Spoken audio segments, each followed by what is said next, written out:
میدونی وقتی ریه ها سردشون بشه به هم چی میگن؟ چی میگن؟ میگن سرد، حنجره ها رو ببند. میدونین چرا جارو برقی ها افسردن؟ از الان داری میخندی؟ با مزه نخندین ها، چون همه چی رو میریزن تو خودشون.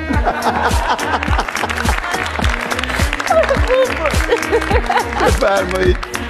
میگه میدونی چایا چه جوری همدیگر تشبیه میکنن؟ چیا؟ چایی ها، چایا. نه. میگن ماسالا ماسالا. چای ماسالا. میدونید صفحات زمین وقتی میخوان باسواد شن چی؟ میدونید صفحات زمین وقتی میخوان باسواد شن کجا میرن؟ رانشگاه. مگه داریم؟ ماکارونی زنگ میزنه به لازانیا، میگه کجایی؟ لازانیا میگه 2 دقیقه پاستا اومدم.